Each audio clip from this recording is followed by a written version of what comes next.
Nous allons applaudir le Seigneur Jésus. Nous sommes tous réunis ici au nom du Christ. Le pouvoir de Dieu va se manifester ici aujourd'hui. Lui en personne en garantit qu'il serait présent au milieu de nous. Et donc je vous invite, vous tous, à préparer votre cœur, à croire. Dieu va nous donner une bonne parole. Aujourd'hui, je voudrais parler sur les bonnes œuvres que nous devons faire, auxquelles nous avons été destinés, lesquelles ont déjà été préparées pour nous, et que très souvent nous sommes en compétition avec des personnes de religion qui ne reçoivent rien, et nous pensons que c'est selon nos efforts que nous allons aussi recevoir quelque chose, et ce n'est pas la vérité. Je voudrais commencer tout de suite en allant aux Colossiens, chapitre 1er, l'apôtre Paul déclarant ici avec ses frères de cette époque, il a dit la chose suivante, Colossiens 1, 9 et 10.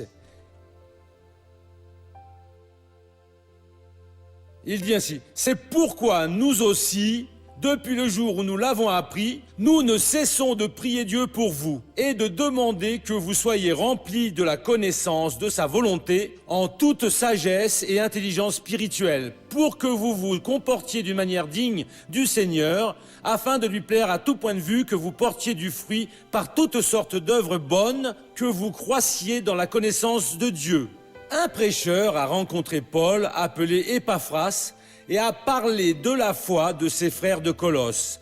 Il a dit, voyez, ces frères de Colosse sont une bénédiction. Ils ont employé leur foi, ils ont obtenu du succès, et Paul alors n'est pas juste resté à rendre grâce à Dieu et seulement ça, non. Il a dit, mes amis, nous devons prier. Ces frères ont besoin de vaincre. L'Église qui a ce même sentiment et qui prend ceux qui sont déjà en train de vaincre, et elle prie pour qu'ils gagnent plus, et que ceux qui ne le sont pas pour qu'ils puissent vaincre, ça va être une église très heureuse. Vous avez besoin de mettre ça dans votre cœur. Parce que quand normalement, cela se produit dans le monde et ici dans l'église aussi, quelqu'un est en progrès, surgit un esprit de compétition, et une personne, j'ai déjà vu cela très souvent dans l'œuvre de Dieu, elle sent qu'elle est en train d'être dépassée par l'autre et elle veut tirer la progression de l'autre personne. On ne peut pas faire ça car celui qui veut nous promouvoir, c'est le Seigneur Dieu. Une fois, c'est le cas de deux sœurs, de Maria et de Rita. Maria a la petite Maria et Rita a la petite Rita. La petite Rita a trouvé un petit ami et ses fiancés se marient et Maria revient. Petite Maria, vous devez en dénicher un aussi et vous marier rapidement. Ta cousine est déjà mariée. On ne fait pas une chose comme ça. Et alors il y va et prend un gars, quelconque qui apparaît, que le diable a même envoyé, et après elle se casse le nez dans la vie. La personne qui va raconter un miracle, j'ai déjà entendu cela. Voyez, Dieu a fait prospérer mon fils, il vient de faire ceci, l'autre ne supporte pas et ne le laisse même pas finir de parler. Mais vous devriez voir ce que Dieu est en train de faire dans ma famille.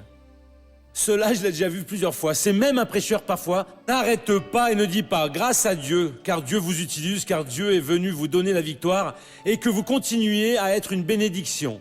Sans faire ainsi, nous n'allons pas aller vraiment loin. Non, nous devons faire comme Jésus l'a ordonné. Paul a écouté, c'est ici au verset 7. D'après les instructions que vous avez reçues d'Épaphras, notre compagnon d'esclavage bien-aimé, il est pour vous un ministre du Christ digne de confiance, et il nous a appris de quel amour l'Esprit vous anime. Épaphras est venu et a dit, « Voyez mon peuple, les gens de Colosse sont en train d'être beaucoup bénis. » Alors, Paul a convoqué son peuple et il a dit, pour cette raison, nous aussi, pas juste lui. Dès le jour où nous avons écouté Épaphras parler, nous ne cessons de prier Dieu pour vous et de demander que vous soyez remplis de la connaissance de sa volonté en toute sagesse et intelligence spirituelle. Pourquoi Paul? Pour que vous vous comportiez d'une manière digne du Seigneur, afin de lui plaire à tout point de vue, que pour vous portiez du fruit par toutes sortes d'œuvres bonnes, que vous croissiez dans la connaissance de Dieu. Ce que je veux parler avec vous, au sujet de cette fructification en toute bonne œuvre, nous devons marcher dans ces bonnes œuvres.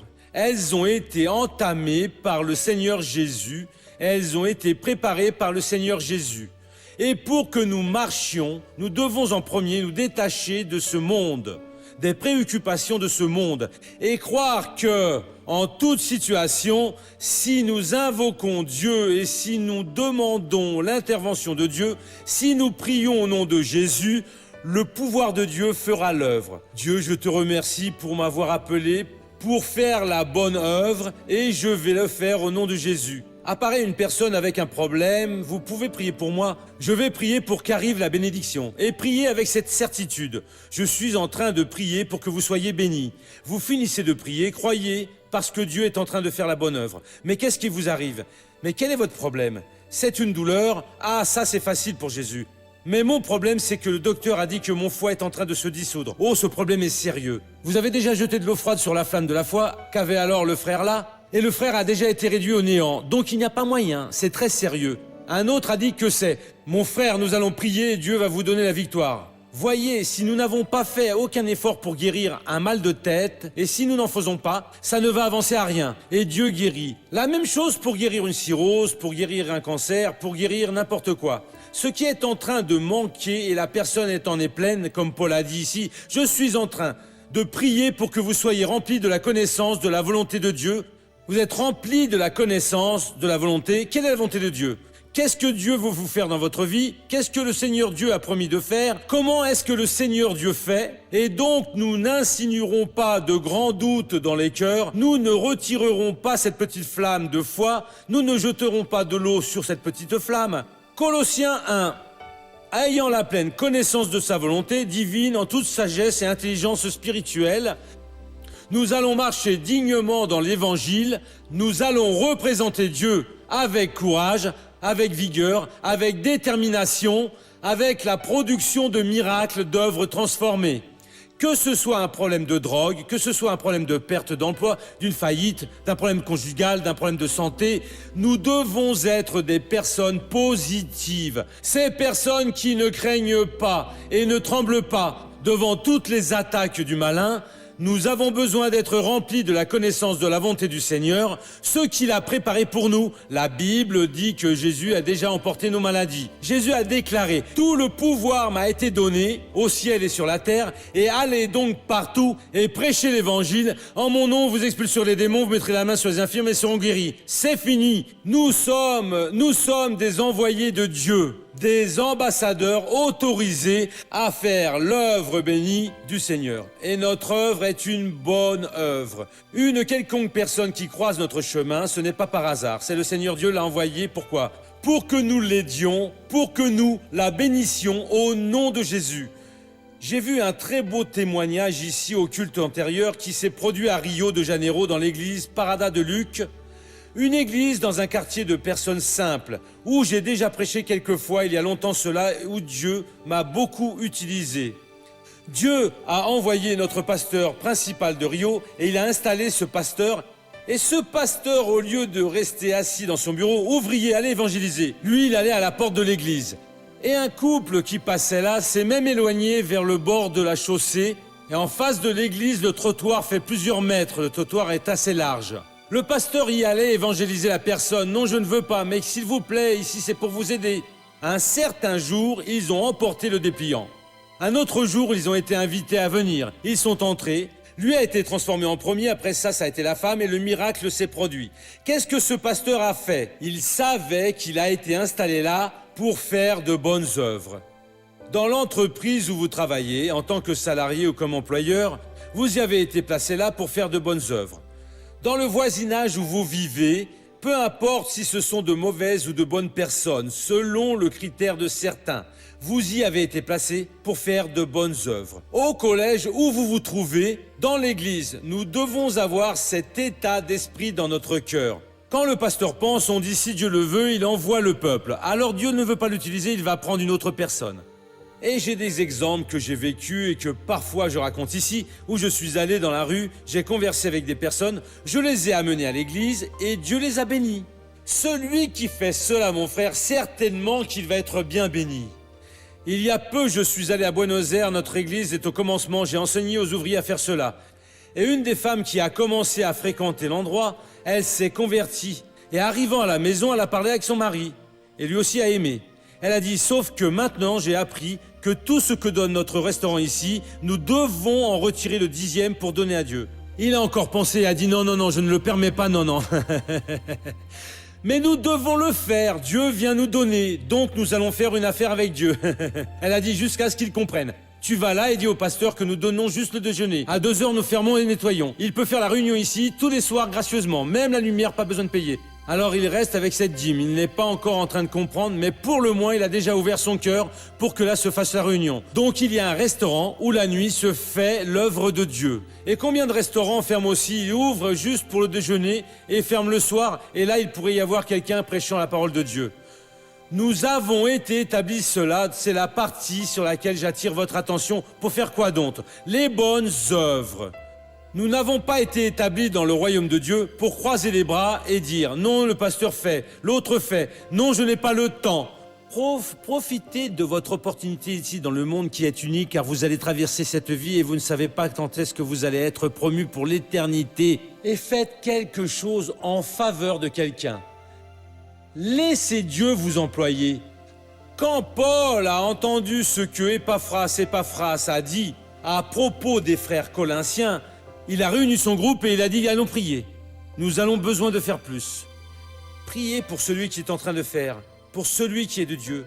Et commencez à faire vous aussi. Et quand quelqu'un vous verra, il va prier pour vous. Jésus a dit « Pour celui qui a, on lui donnera plus. » Si vous n'avez pas de prédisposition pour ouvrir votre bouche et parler de Jésus, jamais la sagesse ne vous sera donnée. Vous avez besoin de commencer à faire. Paul a bien compris, nous allons prier pour qu'il soit rempli de toute la connaissance de Dieu. Cela, c'est très important. Ils vont avoir des expériences avec Dieu et ils vont les passer à d'autres personnes. Voyez, si je sais prier pour vous, je ne sais pas prier pour moi. Si je lutte et l'emporte pour vous, je ne peux pas vaincre pour moi. Si vous priez pour quelqu'un et qu'il soit vainqueur, vous n'allez pas vaincre pour vous. Cette connaissance doit en premier être appliquée dans votre vie. Parce que la Bible dit, tu ne muselleras pas le bœuf qui foule le grain. Il est en train de fouler. Avant qu'il amène le blé au moulin, il est déjà en train de profiter de ce fruit-là. C'est la même chose. Il faut aussi que vous compreniez et recherchiez Dieu. Seigneur, je veux être rempli pour que nous prions, pour que toute l'Église le soit. Non pour que nous découvrions des fautes, mais si pour que Dieu retire la faute de celui qui est en train de pratiquer cette faute, qu'il lave cette personne, que cette personne soit bénie, pour qu'elle soit une personne victorieuse. Ainsi, nous aussi, depuis le jour où nous l'avons appris, nous ne cessons de prier Dieu pour vous et de demander que vous soyez remplis de la connaissance de sa volonté. Soyez remplis de cette connaissance, de toute connaissance que Dieu peut révéler à un de ses serviteurs, en toute sagesse et intelligence spirituelle. Pourquoi? Pour que vous vous comportiez d'une manière digne du Seigneur. Si vous n'avez pas cette connaissance, vous n'allez pas vous comporter dignement. Cela signifie que Jésus est en train de voir votre démarche et il n'est pas satisfait. Et il veut être satisfait. Nous devons le rendre satisfait. Nos œuvres doivent être faites en Dieu avec l'aide divine et alors nous obtiendrons un succès qui est le nôtre. Ne cessons pas de prier pour que vous soyez remplis de la connaissance de la volonté divine, pour que vous marchiez dignement. Seconde chose qu'ils ont besoin d'avoir, afin de lui plaire à tout point de vue. Mince alors, ce n'est pas juste une chose. C'est en sortant de chez vous, c'est en rentrant chez vous, c'est en entrant dans une entreprise pour acheter quelque chose, pour vendre quelque chose. C'est en montant dans l'autobus, c'est dans votre relation avec de bonnes personnes, de mauvaises personnes qui existent dans ce monde. Vous allez pouvoir satisfaire le Seigneur en tout, dans vos actes, dans vos pensées, avec vos paroles, dans votre regard, en écoutant, quand vous méditez.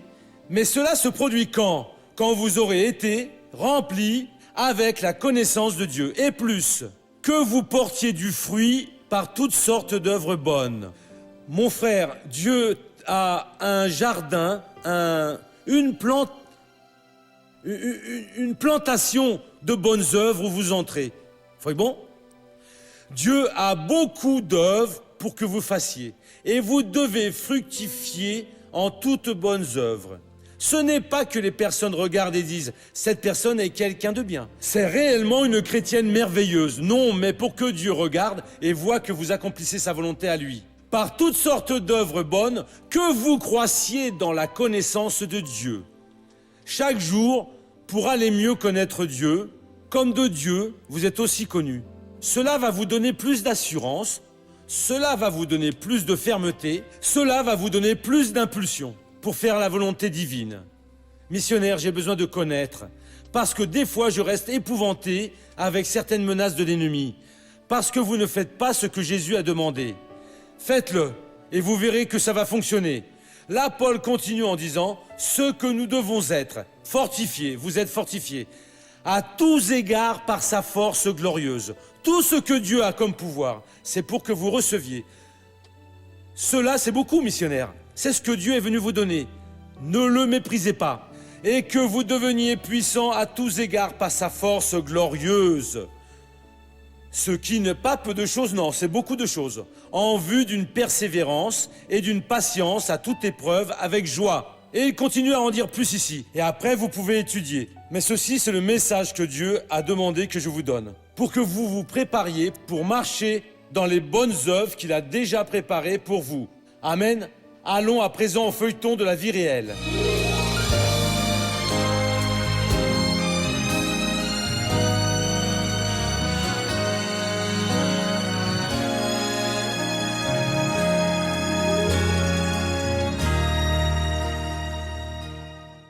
Sans connaître les chemins du Seigneur, Rodrigo s'enfonce dans les drogues. J'ai commencé à utiliser en premier du cannabis, oui. Et après le cannabis, oui, je suis passé à la cocaïne. C'est alors que je suis resté 13 ans, vous savez, dépendant. Tout ce que je gagnais, je le dépensais avec ces drogues. Tout ce que j'avais, je le perdais, vous comprenez? Je vendais, j'en obtenais, je vendais, je gagnais de l'argent et je vendais parce que j'en prenais pratiquement tout le temps. C'est devenu un garçon triste. Il ne parlait pas. Il voulait juste dormir. Il n'avait d'amitié avec personne. Il n'était pas intéressé pour chercher un travail. Il était très, très déconnecté et ne donnait d'importance à rien. Je passais des nuits entières alors prenant de la drogue et puis quand on arrivait le matin, alors arrivait déjà le lever du jour, vous voyez. Alors je restais allongé à la maison sur mon lit. La dépression était horrible. Je sentais beaucoup de tristesse. Beaucoup. Je me repentais. Ah, pourquoi est-ce que je fais cela? Il n'a pas progressé dans la vie. Il n'a rien cherché pour s'améliorer. Il ne voulait pas étudier non plus.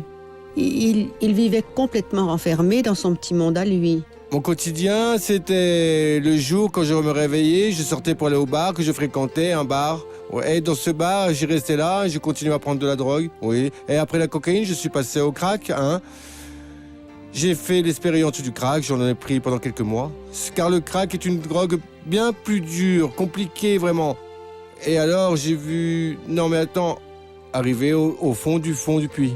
C'est alors que j'ai vu qu'il devait y avoir une sortie.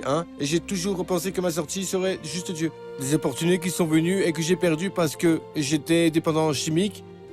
Moi, il y a plusieurs fois où j'ai enchaîné la nuit puis le jour et en devant travailler le lendemain, je n'allais pas travailler. Quand ça me donnait des dépressions, autant à la maison qu'au bar, même en prenant à l'endroit que je fréquentais, alors l'Esprit Saint de Dieu avait déjà touché mon cœur. Il parlait ainsi avec moi. « Ah viens, car c'est juste moi. Le chemin, c'est juste moi. » Et comme j'ai toujours cru en Dieu, il y a des fois où que je demandais à mon père, ainsi une autre fois où j'étais dépressif, pleurant. Alors, vous savez, avec cette tristesse, et moi, je voulais me libérer de cette chose. Et moi, papa, conduis-moi à l'église. Non, je veux te conduire chez le médecin. Puis, non, conduis-moi à l'église. Il a fait 2 fois cela. Rodrigo suit les conseils de sa grand-mère Iracy et se remet à fréquenter l'église internationale de la grâce de Dieu dans la ville de Canoas. Ne va pas dans la rue, redresse-toi, va à l'église, fais-toi des amis dans l'église et tout ça. Il me disait oui, ça va, tout va bien. Sauf que soudainement, il a fait une rechute. Il est tombé à nouveau. Et alors, je lui répétais, je disais, tu vas plus à l'église? Ah, je vais faire une pause. Je fais une pause. J'ai dit, vas-y mon fils, tu étais si heureux d'aller à l'église. Va, cherche le chemin de Dieu. Je lui parlais comme ça. Alors sa mère a commencé à y aller. À chercher, elle cherchait. Et il y est allé à nouveau. Et alors il a été ferme. À présent, aujourd'hui, il est ferme, voyez, grâce à Dieu. Il est ferme dans l'église. c'est le jour où je pense que réellement il m'a appelé. Et j'ai accepté son appel et Et alors j'ai remis ma vie, vraiment, ainsi vous savez, j'ai ouvert mon cœur pour qu'il rentre. C'est parce qu'il agit qu'on fermement, vous devez donner, vous devez permettre que Dieu travaille. Aujourd'hui, c'est un garçon heureux. Il rentre à la maison joyeux. Il vient me voir et il dit comme ça, quand il ne discutait pas avec moi. C'était difficile pour qu'il parle. On ne le voyait même pas. Maintenant, non, il arrive et il lance « Coucou, mamie, ça va bien ?» Il vient, il converse avec moi, il me raconte des choses, il est gai. Et il me prend la main, oui, il raconte des choses.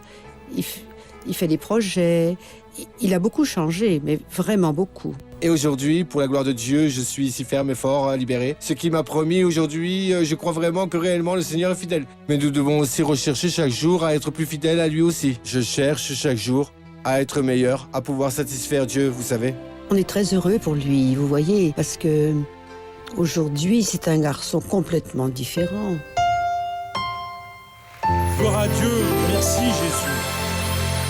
Mes frères, un travail comme celui-ci, qui va et sauve complètement une vie perdue dans la main de l'ennemi, dans la pratique jeune, mais pratiquement déjà perdue, il rend furieux le diable et les agents du diable. S'il pouvait faire quelque chose pour faire taire la voix de l'Évangile, il le ferait. Et ils ont tenté de le faire. Priez toujours pour l'œuvre de Dieu. Dieu jette à terre tout ce qui se soulève contre votre œuvre, parce que le diable n'est pas satisfait quand un jeune comme celui-ci se récupère et se met à être un homme de Dieu. Mais Jésus va faire l'œuvre pour la gloire du Seigneur. Quand nous nous proposons à marcher dans ces bonnes œuvres, nous ne devons pas être préoccupés avec ce qui se soulève contre l'œuvre du Seigneur. Dieu sait tout sur tout, et Dieu est infiniment plus puissant. Qu'est-ce que nous devons faire? Prier. Prier pour que ces projets malins tombent à terre et ils vont chuter. Et pour ces personnes qui sont derrière ces projets, afin qu'elles ouvrent leurs yeux. Parce que beaucoup sont comme Saoul de Tarse, qui persécutait violemment l'Église du Seigneur avec la volonté d'en finir avec elle. Mais à la fin, c'est lui qui a été au pied du Christ, devenant Paul un prêcheur. Que cela se produise pour tous ceux qui se soulèvent contre la maison de Dieu. Laissez-moi maintenant prier pour ceux qui sont à la maison. Père, cette parole sur les bonnes œuvres est très importante, Dieu. Et c'est bien, ô Dieu, que tous se mettent à prier pour que tous soient remplis de la connaissance de ta volonté, de la sagesse spirituelle, pour que, ô Dieu, ton œuvre soit alors réalisée dans notre vie, dans la vie de vos proches. Je prie pour que celui qui a maintenant besoin d'un toucher du Seigneur, et je vais utiliser le pouvoir que tu m'as donné pour pouvoir bénir cette vie. Et au nom de Jésus, j'amarre tout le mal qui vient perturber cette personne, et je dis mal, sors de cette vie, au nom de Jésus-Christ, et vous dites merci Jésus.